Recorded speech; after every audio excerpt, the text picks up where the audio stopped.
Nous prions, nous prions pour pouvoir être entendus et aussi finalement obtenir une réponse. Mais vous voyez, dans ce que Jésus présente dans cette écriture, Jésus ne parlait même pas de réponse. Le mot que Jésus utilise ici est récompense. Tandis que vous recherchez des réponses, Dieu cherche comment vous donner des récompenses de prière. La Bible dit: invoque-moi et je te répondrai. C'est ce que vous recherchez, alors je vous donnerai vos réponses. Avant de continuer cette vidéo, juste pour rappeler que nous avons notre livre Les Généraux de Dieu qui est désormais disponible. Si vous voulez connaître plus sur les Généraux de Dieu, si vous voulez connaître leur histoire, qu'est-ce qu'ils ont fait pour avoir cette onction, comment ils ont fait, quelle est leur routine spirituelle, et donc ces 25 biographies, le lien dans la description de cette vidéo pour pouvoir télécharger le livre rapidement. Que Dieu vous bénisse abondamment. Écoutez attentivement. Je crois que Dieu met un tel accent sur son mouvement en Afrique dans ces derniers jours qu'il va élever des voix qui aideront à recalibrer l'Église mondiale. Il est l'une de ces voix que Dieu est en train d'élever. Pouvons-nous applaudir ensemble et accueillir l'apôtre Aaron Osai à Manchester? Si vous êtes dans cette salle, poussez un cri. Alléluia. Je crois qu'il y a un déclic ici dans la ville de Manchester qui pousse les gens à accepter de s'asseoir par terre pour recevoir la parole de Dieu. Je sais que cela a été enregistré dans les cieux et il y aura un retour ce soir au nom de Jésus-Christ. Il y a de nombreuses années, j'étais professeur de sciences et il aurait été impossible d'enseigner la biologie, par exemple, sans tirer parti des diagrammes ou sans illustrer les choses à l'aide de schémas. La Bible dit que le royaume de Dieu ne consiste pas en paroles. Les mots n'ont pas la capacité d'exprimer adéquatement les réalités du royaume. L'outil approprié pour illustrer les réalités du royaume, selon la Bible, est la puissance. La puissance. Alléluia. Ainsi, dans cet enseignement ce soir, nous aurons un aspect théorique et un aspect pratique. La raison pour laquelle nous devons procéder de cette manière n'est pas de montrer à quel point je suis un grand prédicateur, mais de révéler le fait que la prière en interface avec Dieu peut produire des résultats pratiques en temps réel. Nous allons donc être à l'école pendant les 3 prochains jours, explorant Dieu comme des astronautes, explore l'espace. Je ne sais pas où nous allons, mais je suis tout à fait certain que nous sommes en sécurité. S'il vous plaît, accueillez la personne à vos côtés. Je ne sais pas s'il serait juste de dire: prenez place, mais trouvez un espace et installez-vous. Mon épouse devait être présente, mais nous avons rencontré quelques difficultés et je prie Dieu qu'il surmonte ces obstacles avant que nous n'ayons terminé notre séjour à Manchester. Je sais qu'elle me regarde en ce moment, alors je te salue au nom de Jésus. Seigneur, nous te louons, nous exaltons ton nom. Merci de nous ramener à Manchester. Merci de préparer nos cœurs pour les choses que tu veux accomplir en cette saison. Nous te demandons d'ouvrir les Écritures pour nous et de nous parler dans un langage simple et clair, comme Jésus l'aurait fait s'il avait été physiquement présent pour nous enseigner. Prends toute la gloire dans le nom puissant de Jésus. Amen. Il y avait un homme au clavier et j'ai remarqué qu'il essayait de s'éclipser discrètement. S'il vous plaît, revenez.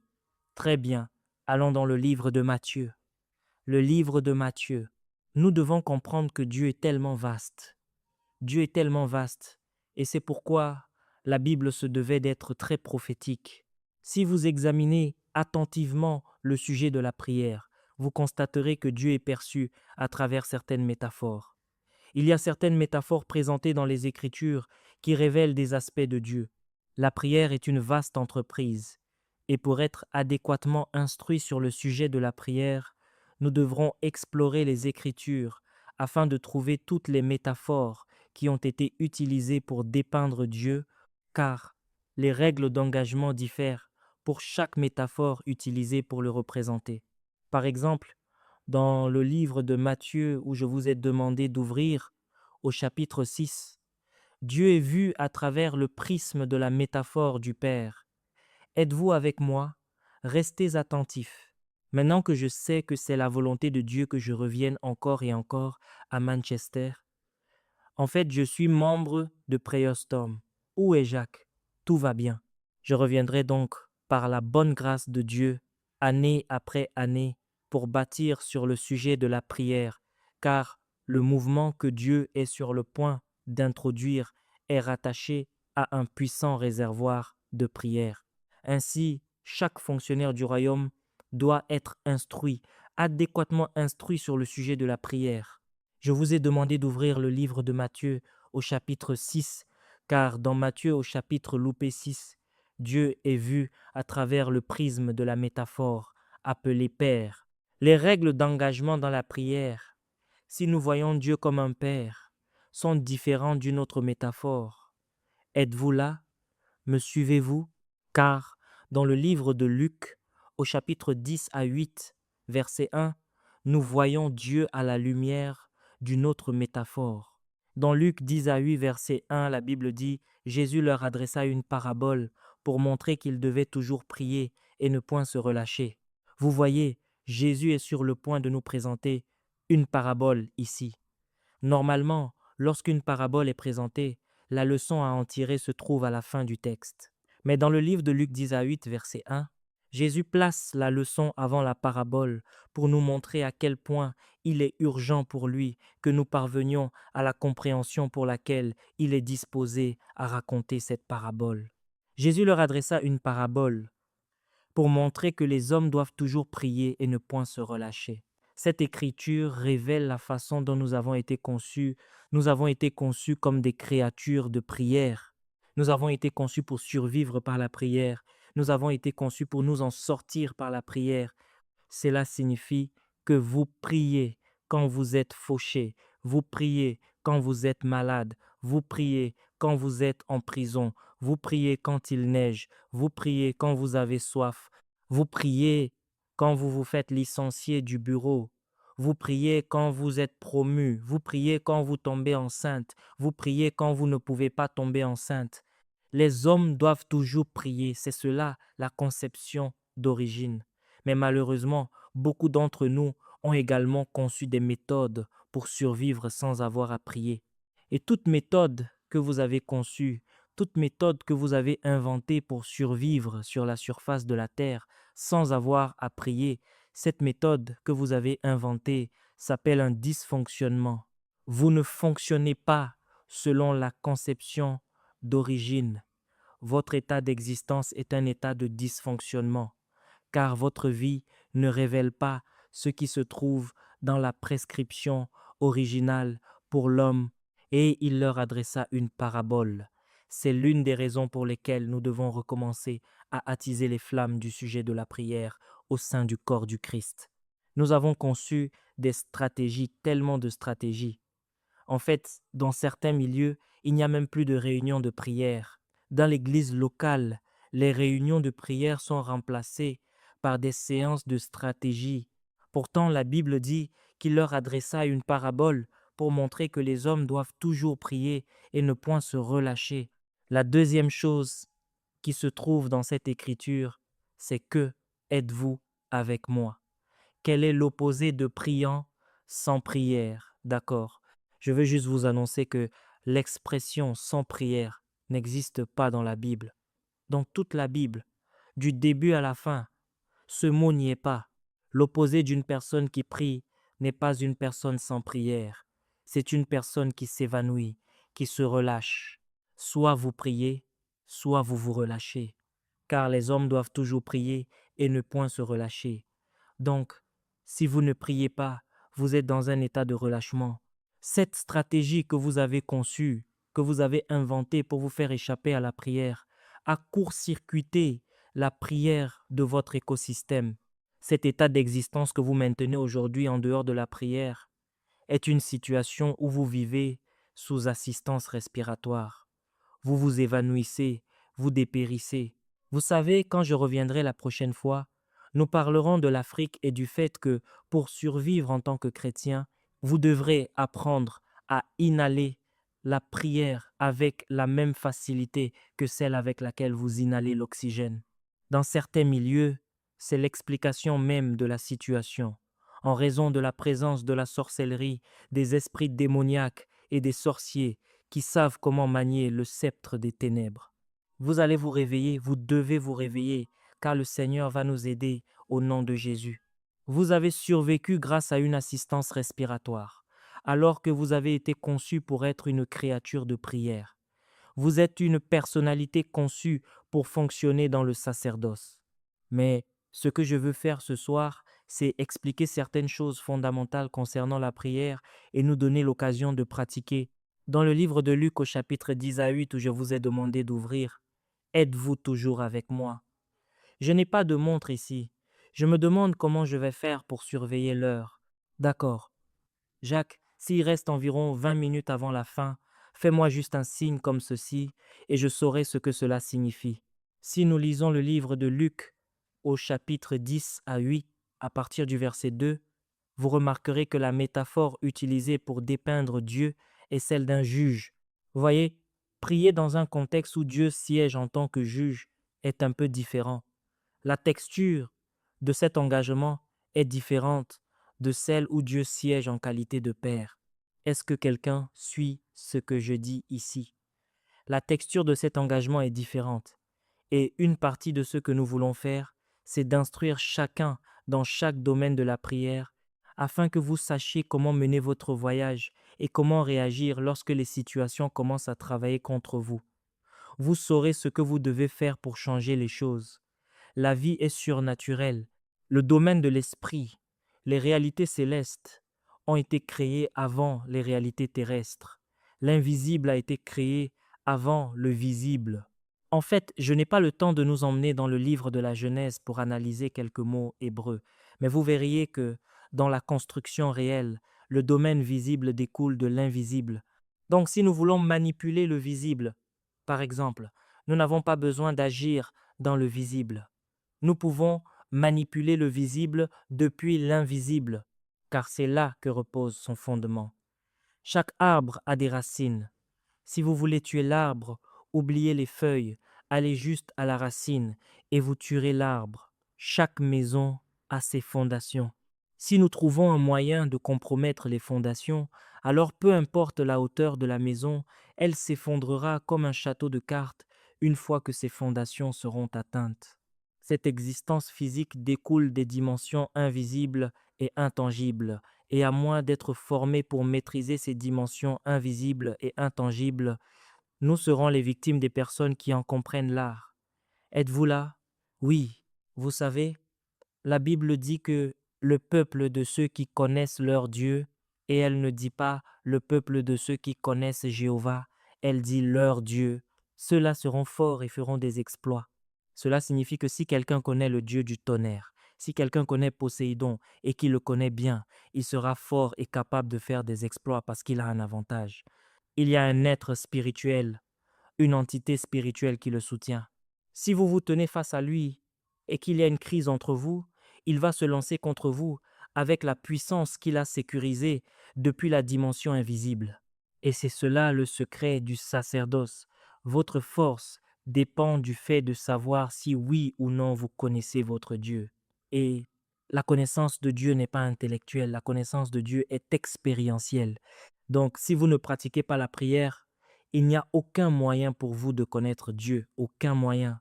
Il sera également intéressant pour vous de savoir que, tout comme je désire que chaque croyant en Jésus-Christ maîtrise les Écritures, il est possible pour vous de connaître les Écritures de manière intellectuelle sans pour autant connaître Dieu.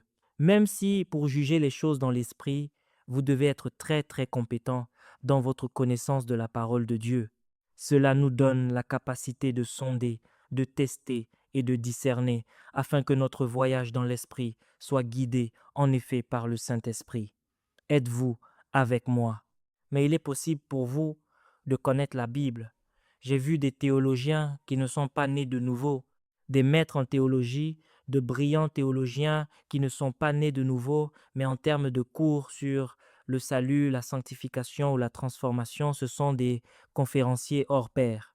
Ils peuvent apporter de la connaissance, mais ils n'ont aucune expérience des choses dont ils parlent. Dans le livre de Luc, au chapitre 10 à 8, nous voyons que Dieu est un juge. Dieu est donc vu comme un juge dans le livre de Luc, au chapitre 10 à 8. Et si nous parlons de traiter avec Dieu et de traiter avec son système de justice dans la prière, c'est une toute autre affaire. Vous aurez besoin d'être instruit afin de déployer votre arsenal dans cette direction. Dans le livre de Luc au chapitre 11, Dieu est vu, dans la petite parabole que Jésus a racontée, comme un ami. Êtes-vous là? Les règles d'engagement sur cette plateforme sont également différentes.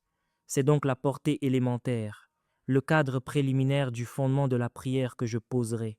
Chaque fois que je viendrai, nous continuerons là où nous nous sommes arrêtés. Chaque fois que je viendrai, nous continuerons. Ainsi, l'instruction continue de se bâtir. Et pour chaque session théorique que nous ferons, nous nous efforcerons de faire la pratique, car le royaume de Dieu ne consiste pas en paroles. Allons donc dans le livre de Matthieu. Maintenant, au chapitre 6 de Matthieu, êtes-vous là? Au chapitre 6 de Matthieu, d'accord, nous allons examiner brièvement le verset 9. Matthieu chapitre 6, verset 9, juste brièvement, puis nous aborderons un point avant de passer à la pratique. Si vous êtes toujours là, dites Amen, Amen. Très bien. Il est écrit, voici donc comment vous devez prier. Notre Père qui es aux cieux, que ton nom soit sanctifié. Notre Père qui es aux cieux. Ce sont des informations fondamentales que vous devez comprendre pour saisir le contexte de votre entreprise dans vos labeurs de prière. Maintenant, notre Père est domicilié aux cieux. Êtes-vous là? J'espère que vous savez que vous ne pouvez pas arriver aux cieux dans la chair parce que vous n'êtes pas aux cieux, vous êtes à Manchester, d'accord? Il ne s'agit donc pas de notre Père à Manchester, mais de notre Père qui est aux cieux. Ainsi, ce que vous faites dans la prière, c'est atteindre une personnalité dans les cieux. Et il se trouve que le seul moyen possible pour vous de rencontrer un être céleste est de passer par son esprit. Si l'Esprit de Dieu ne vous vivifie pas, comme le psalmiste l'a réalisé dans le livre des psaumes au chapitre 80, verset 18, car c'est David qui a dit cela, ne nous éloignons plus de toi, vivifie-nous et nous invoquerons ton nom, la raison pour laquelle nous avons besoin d'être vivifiés par Dieu. Êtes-vous toujours là? Oui. Vous pouvez commencer la prière parce que, selon la première épître aux Corinthiens au chapitre 14, votre capacité à prier en langue est le seul don de l'Esprit que vous pouvez activer à volonté. D'accord. Vous pouvez donc décider de prier en langue parce que la Bible dit, je prierai par l'Esprit et je prierai aussi avec l'intelligence. Tout comme vous pouvez décider de prier avec votre intelligence, vous pouvez également décider de prier par l'Esprit. Maintenant, vous voyez, cette idée de prier par l'Esprit, je la commence par ma volonté. Cela signifie que je commence le voyage avec de l'énergie mécanique. La raison pour laquelle j'avance avec de l'énergie mécanique est que Dieu nous a donné l'autorité, étant donné que la dynamie, qui est le mot utilisé pour décrire l'investissement que Dieu a fait dans notre esprit humain recréé, nous donne l'habileté et la capacité de prier par l'esprit pour exercer notre esprit. Comprenez-vous cela maintenant? C'est exactement comme mon téléphone. J'ai un téléphone Samsung là-bas et j'ai quelques applications que j'ai installées sur mon téléphone. Je les ai téléchargées sur Google Store, mais elles sont installées sur mon téléphone en ce moment même. Je n'ai pas besoin de faire une demande à Google pour obtenir la permission d'utiliser l'application qui est sur mon téléphone, même si je l'ai obtenue de Google. Êtes-vous là? C'est ainsi qu'agit la dynamie. La puissance de Dieu a été installée dans votre esprit humain recréé, de sorte que vous n'avez pas besoin de demander la permission au ciel pour utiliser le logiciel. Vous pouvez donc décider de prier par l'esprit à volonté. Êtes-vous là? Ainsi, lorsque vous commencez à exercer votre esprit et que vous commencez à prier à volonté, à un certain moment de l'aventure, le Saint-Esprit va prendre la responsabilité du processus à votre place. C'est cette expérience qu'a vécue le psalmiste et pour laquelle il a dit « Vivifie-nous et nous invoquerons ton nom ». Cela signifie que vous n'allez pas voyager, que vous n'allez pas avoir de rencontre ni participer avec celui qui est des cieux, à moins d'être vivifié par le Saint-Esprit. Quand je commence à prier en langue, il me faut environ 45 ou 50 minutes pour que la vitesse de prière change. Lorsque la vitesse de prière change, cela signifie que vous êtes arrivé dans un lieu appelé le point de prière. Vous savez, Il y a une différence entre le point de prière et le sujet de prière. Le point de prière est ce moment précis où vous n'êtes plus responsable de fournir l'énergie qui fait tourner la roue de la prière. L'énergie mécanique cède la place à l'énergie cinétique. La dynamo commence à fonctionner. Elle possède donc la capacité inhérente de se maintenir constante dans son activité d'oscillation. Vous ne connaissez pas les générateurs, vous n'utilisez pas de générateur, donc vous ne savez pas. En Afrique, nous avons un générateur appelé Tiger, le générateur Tiger. Est-ce que j'ai un témoin ici? Quelqu'un connaît Tiger? Applaudissements. Si vous voulez que Tiger commence à fonctionner, il y a un levier mécanique qui est attaché au générateur. Vous devez juste saisir le levier, puis vous tirez dessus. Tant que vous arrivez à faire osciller la dynamo de manière maximale, elle prend la responsabilité des oscillations subséquentes à votre place. De la mécanique, cela devient cinétique. Ainsi, lorsque vous commencez à prier en langue, cela commence mécaniquement. Ne vous inquiétez pas pour ce démarrage mécanique. Satan peut même vous tromper en vous faisant croire que vous ne faites rien, que vous ne faites aucun progrès, que c'est juste une corvée. Oui, l'énergie mécanique est ainsi faite, mais la raison pour laquelle vous pressez mécaniquement, en insistant avec votre volonté, en pagayant sur votre pirogue de prière, vous la pilotez délibérément, la raison pour laquelle vous faites cela est que vous avez l'attente qu'à un certain moment, ce Saint-Esprit viendra vous vivifier et prendra la responsabilité de diriger l'activité spirituelle à partir de vos mains. Est-ce clair? Ainsi, ce moment où vous vivez le passage de vos efforts, à ces efforts, ce point est appelé le point de prière. C'est lorsque vous arrivez au point de prière, êtes-vous là, que le Saint-Esprit commence à diriger le système, même si vous êtes venu avec deux éléments pour lesquels prier. Au point de prière, le système peut s'entretenir lui-même. Le système commence alors à produire des sujets de prière, même si vous étiez venu avec les vôtres. Le système ignore votre liste. Et si vous êtes fidèle au système, votre liste peut être ignorée pendant 7 jours. Peut-être que c'est le 7e jour que le système choisit enfin un élément de votre liste. Si vous décidez de ne pas couler avec le système et que vous décidez d'insister sur votre liste, vous êtes coupé de ce flux et vous retournez alors à l'énergie mécanique. C'est pourquoi le psalmiste dit « Ne nous éloignons plus de toi, vivifie-nous et nous invoquerons ton nom ». La raison pour laquelle vous avez besoin d'être vivifié est que la personne avec qui vous vous engagez est notre Père qui est aux cieux. Vous aurez besoin d'une énergie céleste pour vous engager avec un homme du ciel, et c'est ainsi que le Saint-Esprit vient vous vivifier. Lorsque vous êtes vivifié, le processus de prière ne repose plus sur votre propre capacité naturelle à pousser, mais sur la capacité infuse qui est liée à l'investissement, au capital spirituel que Dieu a mis à disposition dans votre esprit.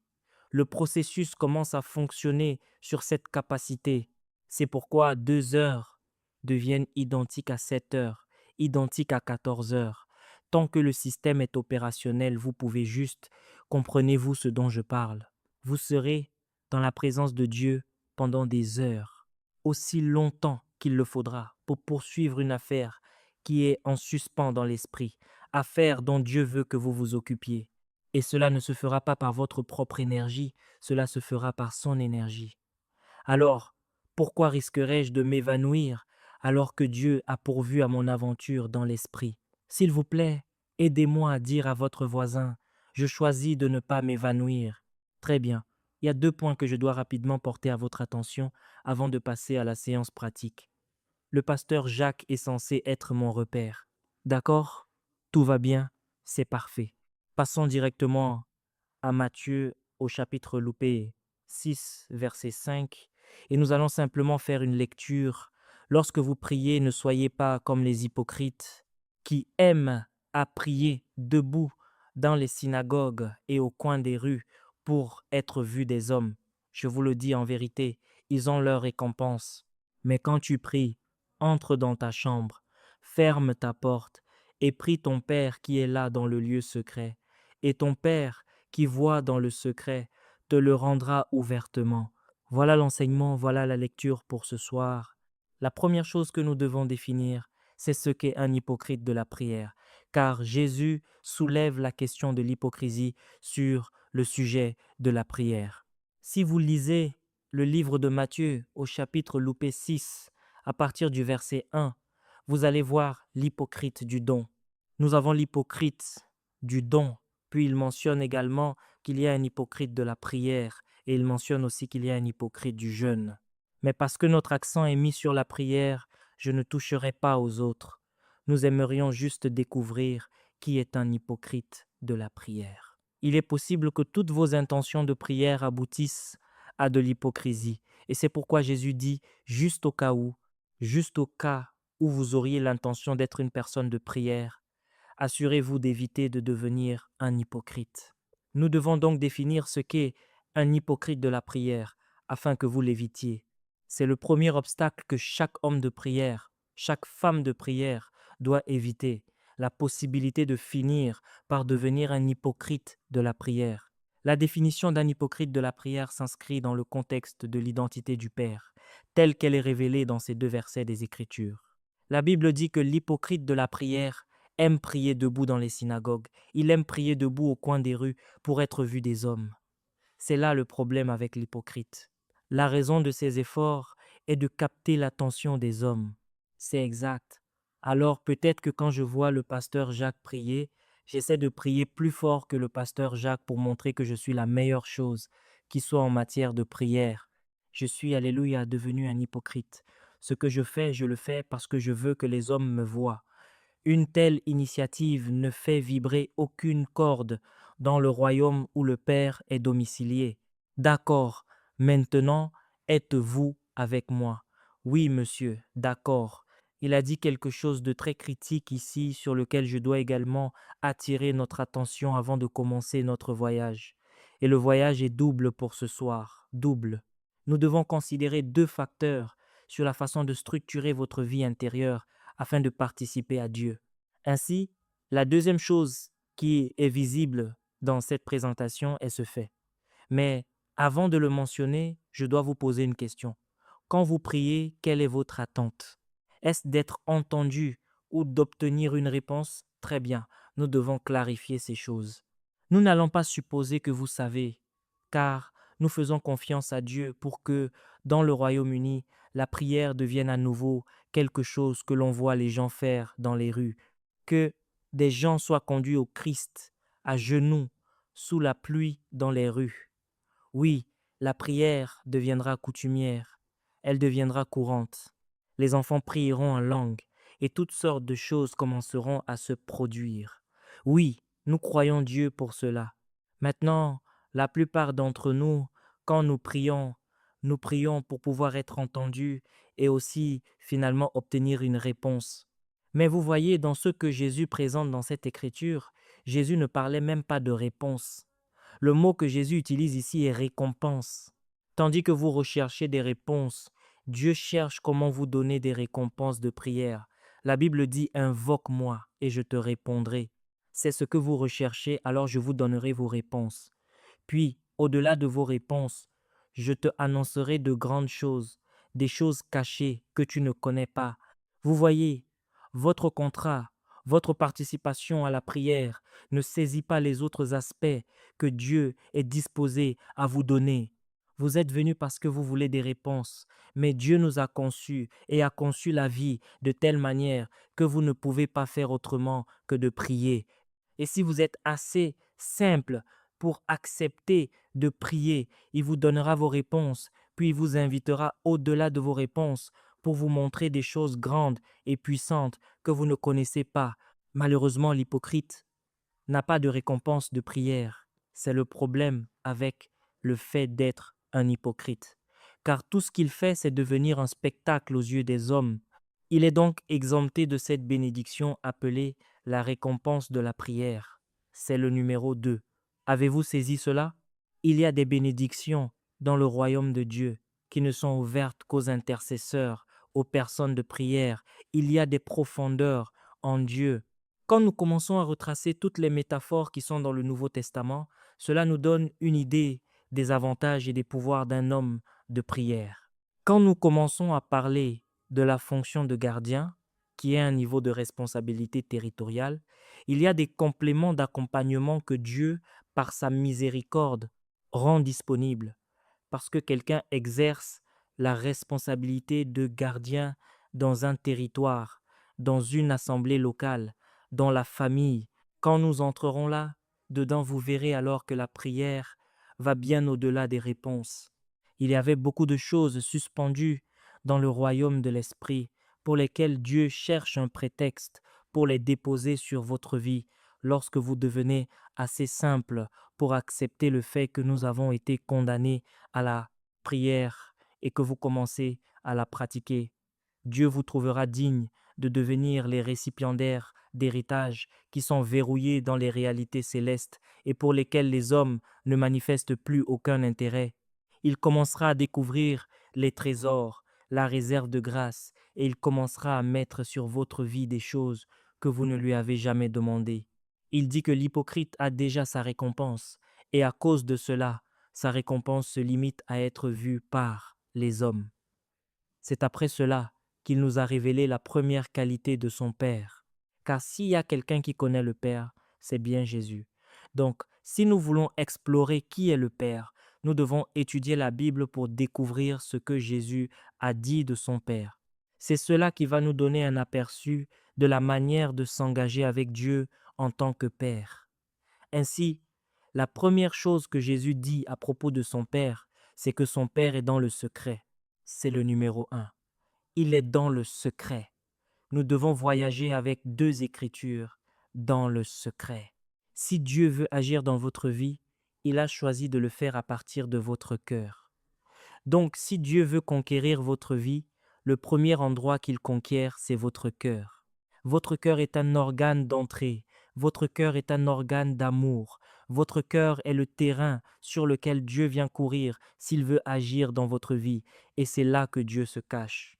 Si vous voulez prospérer dans l'entreprise de la prière, vous devez être quelqu'un de conscient du fait que Dieu opère depuis le secret et les parties intérieures. Et cela, c'est le cœur, le secret et les parties antérieures. Et à cause de cela, êtes-vous avec moi? À cause de cela, j'ai besoin de lire le livre de Matthieu au chapitre 15, verset 8. S'il vous plaît, affichez-le sur l'écran pour moi. Matthieu chapitre 15, verset 8. Où est le technicien? Matthieu 15, verset 8. Il est dit, ce peuple s'approche de moi de la bouche et m'honore des lèvres, mais son cœur, Dieu est loin de moi. Vous voyez, c'est ce lieu secret, c'est là que Dieu se trouve, et malheureusement le croyant moyen n'est pas conscient du fait que Dieu se trouve dans ce lieu secret de son cœur. Si vous étiez conscient du fait que Dieu est dans ce lieu secret, la manière dont vous ordonneriez votre vie importerait. Par exemple, la femme de Potiphar est venue vers Joseph avec une proposition, couche avec moi. Potiphar n'était pas là. Il n'y avait aucun serviteur présent. Il n'y avait aucun moyen pour quiconque de savoir que quoi que ce soit s'était passé. En même temps, la Bible n'a jamais révélé que Potiphar avait des enfants. Il me semble donc que Potiphar était sans enfants. Et si Joseph avait eu une relation avec la femme de Potiphar, il aurait été dans ses bonnes grâces. Peut-être qu'elle aurait recommandé qu'il soit adopté, il aurait eu une vie agréable, il avait beaucoup plus de choses à gagner en cédant à cette femme qu'en lui résistant. Mais vous voyez, Joseph avait une relation en cours avec Dieu et cela se passait dans l'intimité de son cœur. C'est sur la force de ce qu'il avait avec Dieu dans son cœur qu'il n'a pas pu céder à cette femme à cause de ce qui se passait dans son cœur.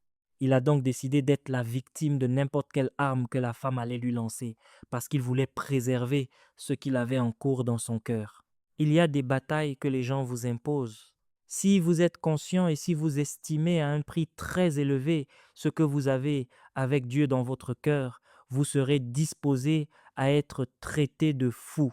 En attendant, certaines personnes piétinent vos droits délibérément parce qu'elles veulent vous faire réagir. Mais en réagissant, vous auriez sapé ce que vous avez avec celui qui est dans le secret.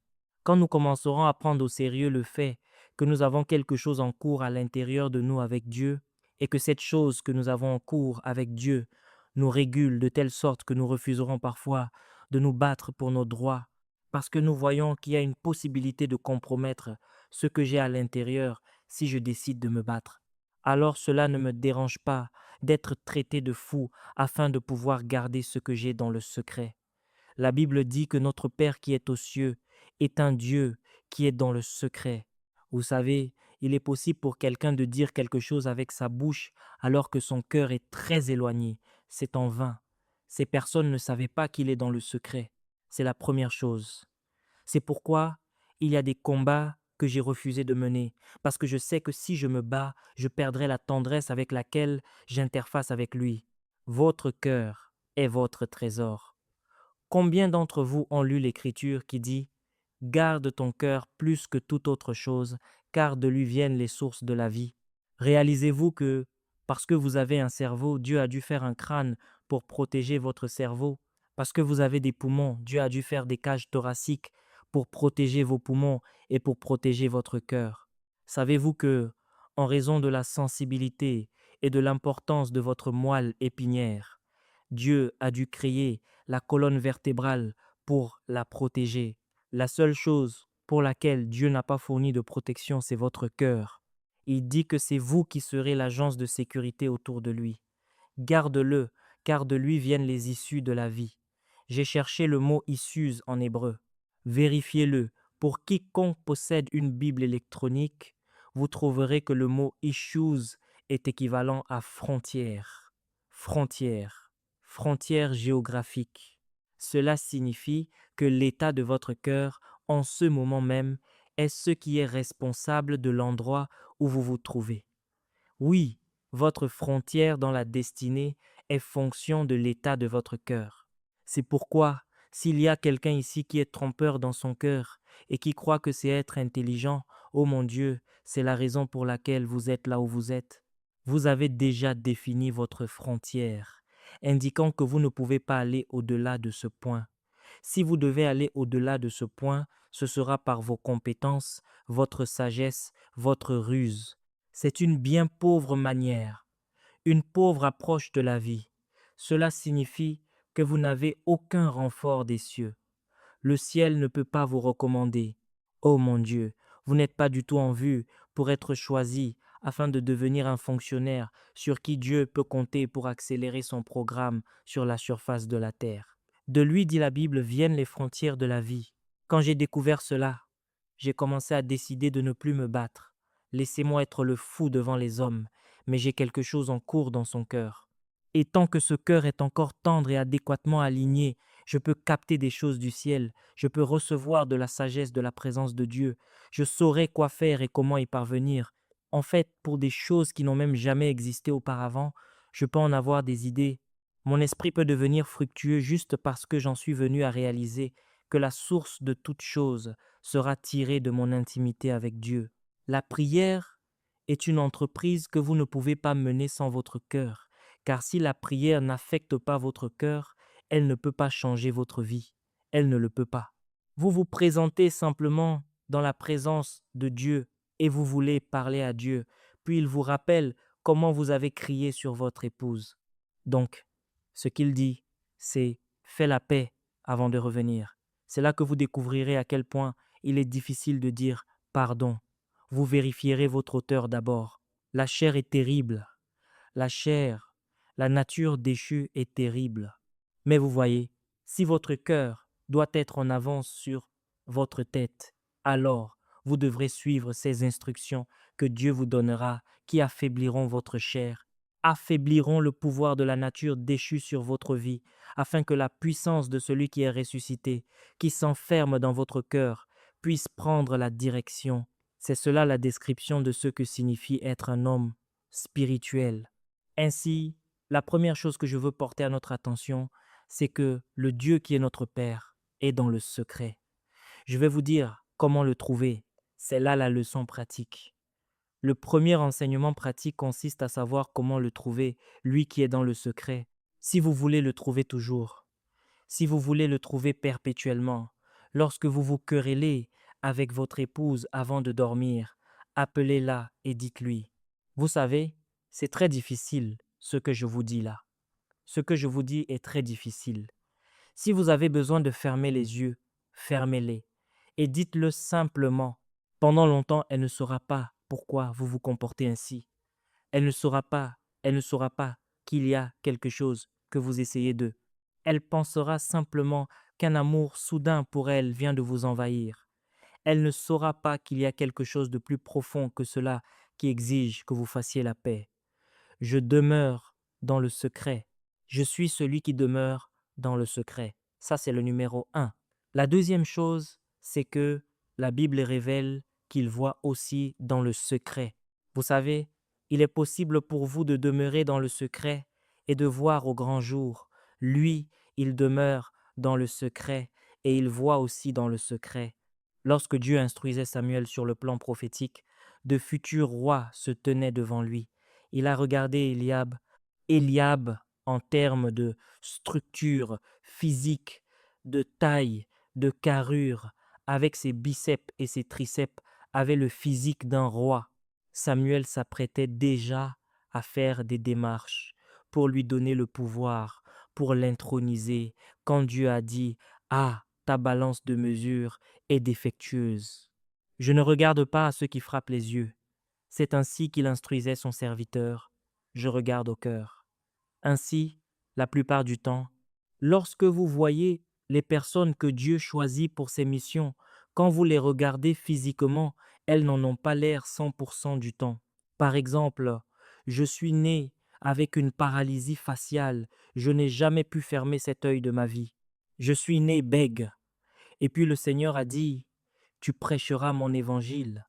Ma première question a donc été: Tu as créé des gens qui savent parler et tu viens vers moi qui ne peux pas parler pour me dire de prêcher pour toi. Or, prêcher, c'est parler. Je ne comprends pas ta logique. Je viens d'une famille d'intellectuels, je veux dire une longue lignée d'intellectuels, des gens très vifs, très brillants. Parmi mes frères et sœurs directs, en termes de capacité intellectuelle, je ne suis pas le numéro un, je ne suis pas le numéro 2 et je ne suis pas le numéro 3 sur 7.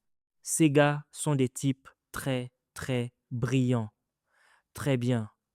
Alors, pourquoi ne pas les choisir eux?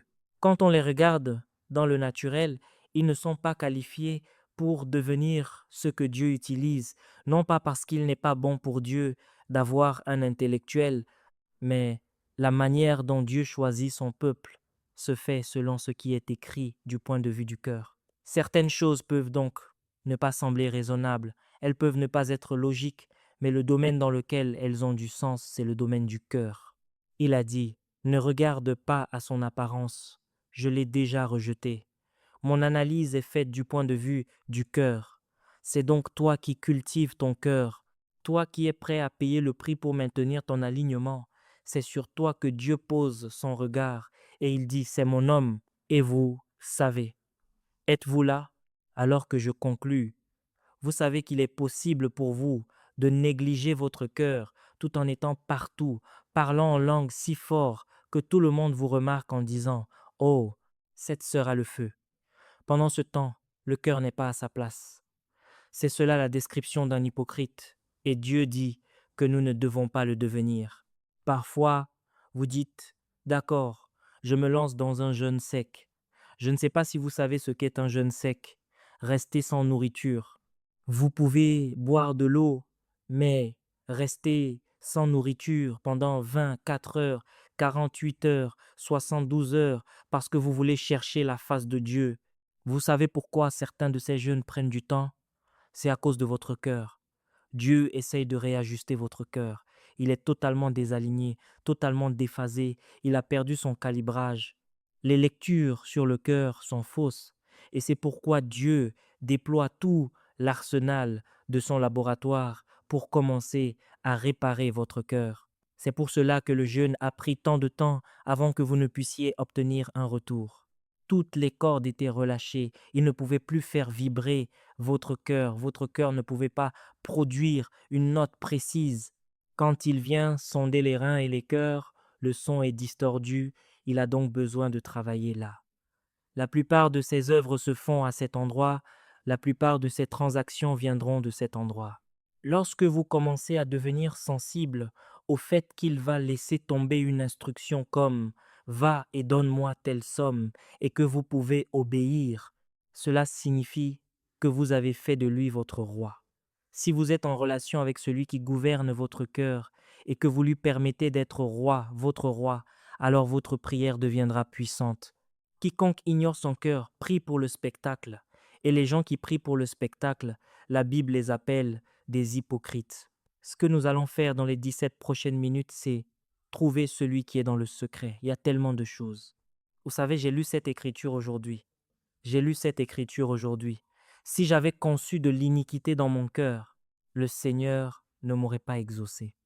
Ensuite, j'ai cliqué sur le mot iniquité et j'ai vu la longue liste d'éléments, le mal, le non-pardon, l'amertume et tout le reste. Ainsi, tout homme qui commence à prendre la prière au sérieux doit aller faire une vérification devant Dieu. Projette ta lumière sur mon cœur afin que je puisse voir à travers ta lumière et comprendre l'état de mon cœur. Vous pourriez vous être surestimé jusqu'à ce que le Seigneur décide de projeter sa lumière sur votre cœur. Parfois, quand vous commencez à prier, Seigneur, aide-moi à voir mon cœur, aide-moi à voir mon cœur, il va créer une situation et la façon dont vous allez réagir avec colère et proférer des insultes. Alors il dira, parce que c'est de l'abondance du cœur que la bouche parle. L'insulte était là dans le cœur pendant tout ce temps. Vous n'avez jamais su que vous aviez cette capacité de maudire amèrement parce qu'elle était enfermée dans le cœur pendant tout ce temps. Et vous l'avez gardée pendant 18 ans jusqu'à ce qu'une occasion se présente, que Dieu vous aide et que ce soit expulsé.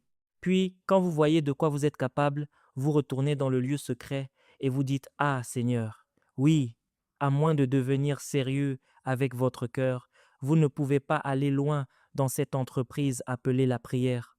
Pouvons-nous donc faire quelques ajustements cliniques de nos cœurs pendant les 17 prochaines minutes? Des ajustements cliniques? Lorsque nous aurons fini de faire les ajustements cliniques et que nous aurons obtenu l'alignement en tant qu'assemblée, je vous le ferai savoir. J'ai un don qui peut me donner ce signal. Ensuite, nous essaierons de chercher celui qui est caché dans le lieu secret. Vous découvrirez alors que, même s'il est dans un lieu secret, il n'est pas caché. Vous découvrirez que, même si vous ne pouvez pas le voir, il est en réalité plus proche que votre respiration, et il est plus facile pour vous de la connaître que de connaître votre propre épouse. Pouvons-nous faire le test clinique pour « Oh, je ne vous ai pas donné le… Je pensais l'avoir fait la dernière fois. » Nous appelons cela la thérapie du cœur, la vérification du cœur. C'est David qui, dans sa prière, dit « Sonde mon cœur ». Il a dit « Éprouve-moi et regarde s'il y a en moi une mauvaise voie ». C'est là un homme qui est conscient de son cœur et qui connaît le protocole de la thérapie du cœur. Le croyant moyen ne se soucie plus de cette chambre secrète. Il la néglige. Il passe par-dessus pour aller travailler. Il passe par-dessus pour prendre le train, le métro, et il oublie que c'est l'endroit depuis lequel Dieu va opérer. Si Dieu veut s'élever dans sa vie, il viendra de là. Sonde mon cœur. Nous allons faire cela pendant 5 minutes. Éprouve-moi et regarde s'il y a en moi une mauvaise voie. Vous devrez mettre cela de côté. Vous devrez rechercher le sang de Jésus afin que l'alignement puisse être obtenu. Et lorsque l'alignement sera obtenu, vous réaliserez qu'il est facile de trouver celui qui est dans le secret. En un instant, que ce moment soit pour vous comme il l'a été pour Adam lorsqu'il était seul dans le jardin vers le soir. Faites de ce moment votre propre moment de solitude, alors que vous lui parlez et que vous lui parlez concernant votre cœur, concernant votre cœur, concernant votre cœur, parce que c'est cela le lieu secret. C'est de là qu'il opère. Vous devez en être conscient. Vous devez être délibéré à l'idée de le lui présenter encore, encore, encore et encore. Chaque matin, chaque soir, chaque soir. Sonde mon cœur, éprouve mes pensées. Oui, alors vous réaliserez que tout ce qui s'agite dans votre cœur, Dieu en est conscient. L'amertume, le non-pardon, il en est conscient. Et cela se dressera comme une pierre d'achoppement pour vous empêcher de gagner l'accès à ce lieu appelé le lieu secret du Très-Haut. Car l'invitation à la prière consiste à demeurer sous l'abri du Très-Haut, Cet abri appartient au Très-Haut, mais vous pouvez y demeurer si vous donnez une texture à votre cœur, si vous êtes conscient de la chambre intérieure et que vous la déposez devant lui encore et encore et encore. Et la conscience du fait que tu demeures en moi va submerger ma vie, de sorte que mon cœur, ma vie découlera de mon cœur. J'entendrai tes murmures, j'obéirai à tes paroles. Je serre ta parole dans mon cœur, afin de ne pas pécher contre toi, afin de ne pas contredire ton autorité. Je présente mon cœur devant toi, je présente à nouveau mon cœur, afin que dès ce jour, tu me rendes conscient du fait que ceci est ta chambre, et chaque jour, je remettrai ce cœur entre tes mains pour que tu le possèdes, pour que tu le prennes comme le tien, pour l'explorer comme tu le veux, pour faire ce qu'il te plaît. Je abandonne à nouveau mon cœur. Monte sur lui, traverse-le, chante à travers lui. Ô Dieu, au nom de Jésus, je sais que tu demeures dans le secret. Tu demeures dans le secret, mais quand tu veux récompenser, tu récompenses ouvertement. Je prie ce soir, ô Dieu, alors que j'apporte mon cœur devant toi, que tu projettes ta lumière sur mon cœur et que tu découvres toute obscurité qui y réside, au nom de Jésus. Oh, nous recevons ton sang, tout comme Élie a réparé l'autel du Seigneur qui était renversé, tout comme Élie a dû rassembler les pierres, tout comme Élie a dû restaurer cet autel. C'est cela que signifie restaurer votre cœur. C'est cela l'autel dans le Nouveau Testament. C'est là que le feu du Saint-Esprit viendra. C'est là que votre vie sera offerte en sacrifice pour lui. Alors ce soir, pouvez-vous réparer cet autel? Pouvez-vous réparer cet autel dès maintenant? Nous restaurons cet autel. Un grand nombre de transactions entre la terre et le ciel vont se dérouler sur cette plateforme, mais nous la restaurons ce soir. Nous la restaurons, nous la restaurons, nous rassemblons les pierres, nous dressons à nouveau l'autel. Viens Saint-Esprit, pouvez-vous dresser l'autel à nouveau? Pouvez-vous le dresser à nouveau? Si il y a quelqu'un ici dont la prière d'hier était meilleure que celle d'aujourd'hui, tu peux restaurer l'autel. Tu peux le restaurer, tu peux rassembler les pierres à nouveau, tu peux l'aligner, tu peux le connecter aux cieux. Oui, nous bâtissons à nouveau, nous bâtissons à nouveau, nous bâtissons à nouveau, nous relevons l'autel à nouveau, nous le relevons à nouveau. Seigneur, nous recevons le sang pour nous purifier du non-pardon, pour nous purifier de l'amertume, pour nous purifier de tout ce qui dans ce lieu ne te glorifie pas. Nous recevons le sang dès maintenant parce que nous voulons bâtir l'autel à nouveau. Bâtissez mes frères et sœurs, bâtissez-le, car Élie a réparé l'autel de Dieu qui était renversé dans le pays. Il a réparé l'autel. Certains d'entre vous ont commencé comme de puissants intercesseurs, des guerriers dans l'esprit, mais l'autel est renversé. Vous pouvez bâtir à nouveau, vous pouvez bâtir à nouveau. Cet intercesseur couché sur le lit peut se relever, ce prophète peut se relever. Votre audition spirituelle a été affectée, votre vision dans l'esprit a été affectée, mais ce soir, vous pouvez vous lever, vous pouvez bâtir l'autel, vous pouvez l'aligner à nouveau. Nous nous approchons avec assurance, nous venons avec assurance ce soir, nous venons avec assurance, nous venons avec assurance ce soir. Je ne veux pas m'évanouir, je ne veux pas être une femme qui s'évanouit, je ne veux pas être un homme qui s'évanouit, je veux être un homme de prière, je veux être une femme de prière. Je veux. Ô mon Dieu, ô mon Dieu, ô mon Dieu, ô mon Dieu, je veux être un homme qui peut prendre son envol avec des ailes comme les aigles vers les réalités célestes, vers ma Sion, pour entendre la voix de Dieu, pour entendre et comprendre la pensée de Dieu. Oh, je bâtis l'autel, je le bâtis à nouveau, je le bâtis à nouveau, je le bâtis à nouveau, je le bâtis à nouveau. C'est le lieu de la transaction, c'est le lieu de la visitation. Dieu viendra et posera son regard sur l'autel de votre cœur le matin, à midi et pendant la nuit. Oui, nous bâtissons. Nous bâtissons afin de pouvoir prendre notre envol avec des ailes. Nous bâtissons afin de pouvoir courir et ne pas nous lasser. Nous bâtissons afin de ne pas faiblir. Accorde, ô Dieu, que le moindre d'entre nous devienne aussi fort que David, au nom de Jésus. Oui, l'autel est en train d'être bâti. L'autel est en train d'être bâti. il s'élève, il s'élève, se retirer de ce puissant appel.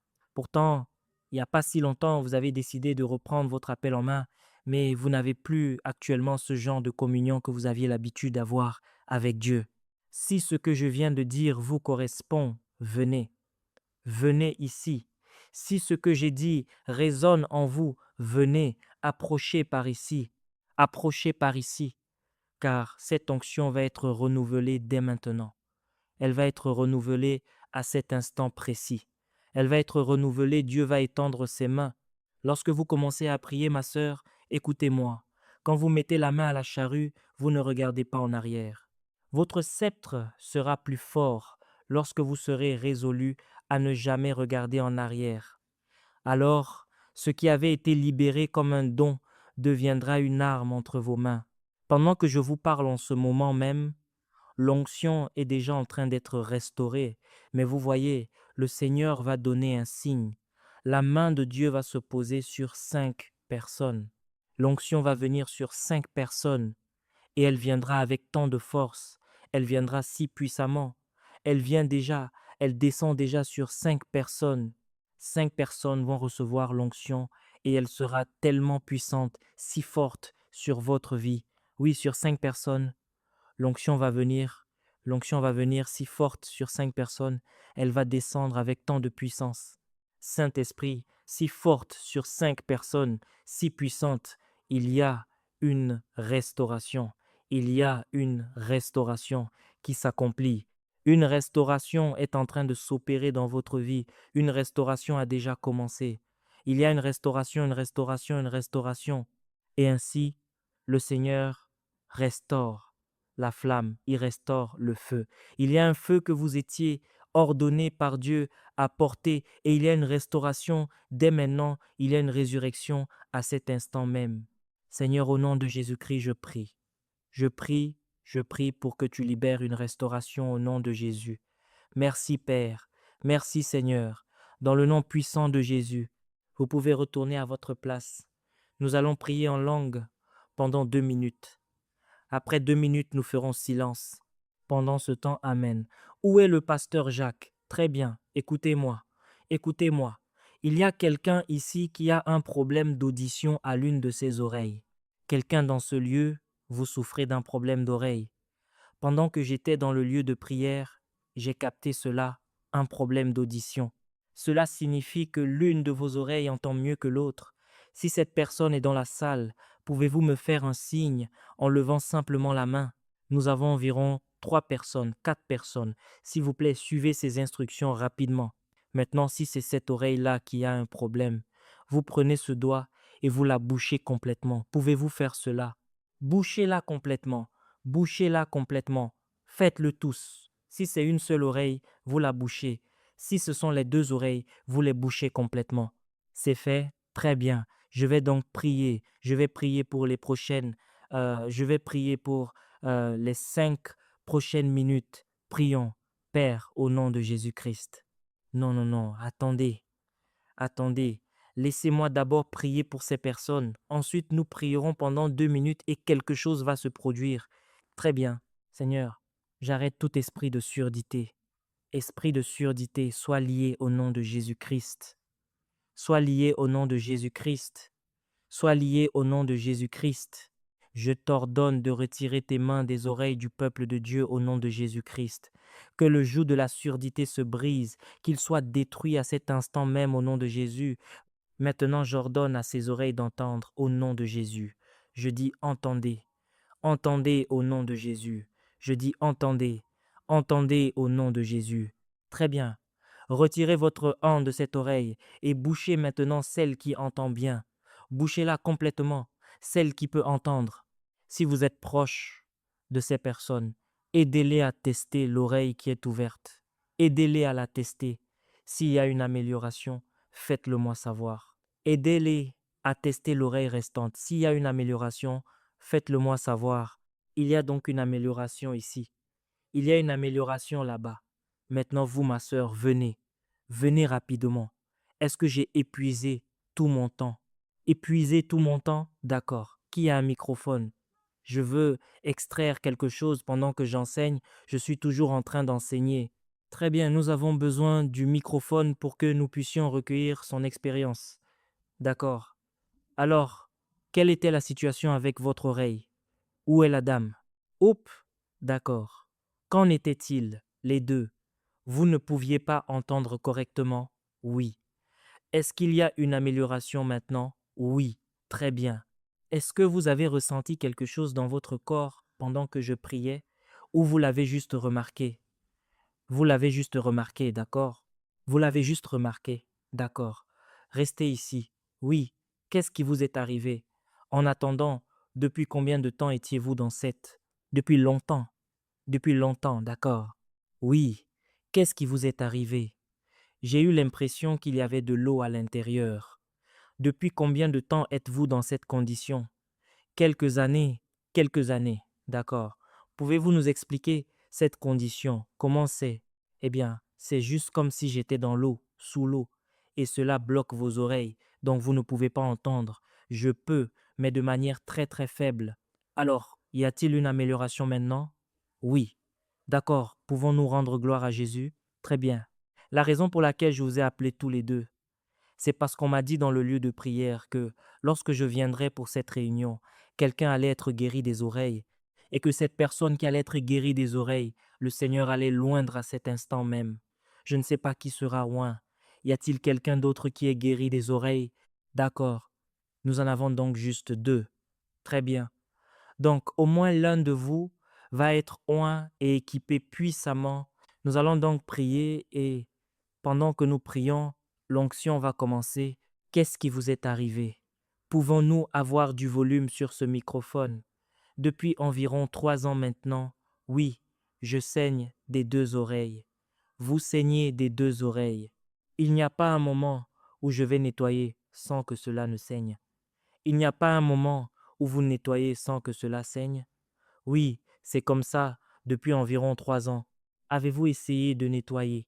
Pas maintenant, pas maintenant, non. D'accord. Vous avez une condition pour laquelle vous voulez que nous prions. D'accord. Pas de problème. Oui. Alors restez là, mon frère. Restez ici. D'accord. Qu'est-ce qui vous est arrivé? J'ai eu. Hé, attendez, attendez, attendez, attendez. Je vois, je vois dans l'esprit, il y a une dame par ici, et j'ai vu l'ange du Seigneur voler si vite pour vous rencontrer. Et cet ange portait un vêtement qui était comme de la soie blanche. Et chaque fois que je vois ce vêtement de soie blanche, cela signifie la présence de Dieu. Cela signifie que cette dame dont je parle, vous êtes censé être une porteuse de la présence de Dieu de lieu en lieu. Et c'est pourquoi Dieu vient vous parer de ce vêtement. Alors Seigneur, au nom de Jésus, je demande que tu étendes ta main et que tu trouves cette dame, trouve cette dame, trouve cette dame. Oui, Seigneur. Seigneur, maintenant je veux juste expliquer aux personnes dans cette salle qui ne sont pas habituées à voir des gens crier ainsi. D'accord, le Saint-Esprit fait des choses comme ça.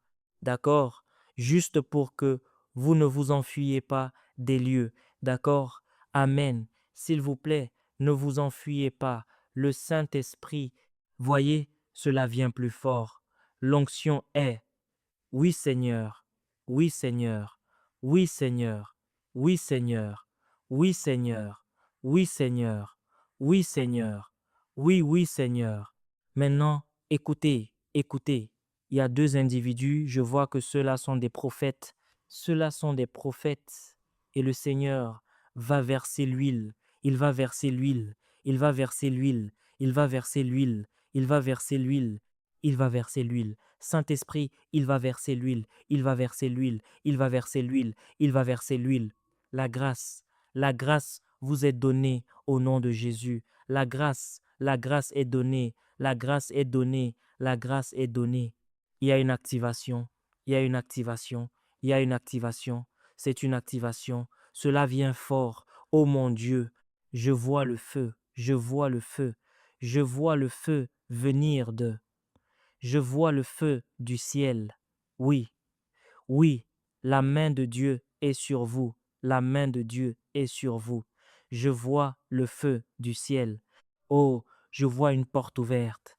car ce qui est perdu sera trouvé, ce qui a disparu sera retrouvé, ce qui est mort reviendra à la vie. Gloire à Dieu. Oui, il y a une restauration qui s'opère ici. Les choses qui sont perdues sont récupérées. Les choses qui ont disparu sont restaurées.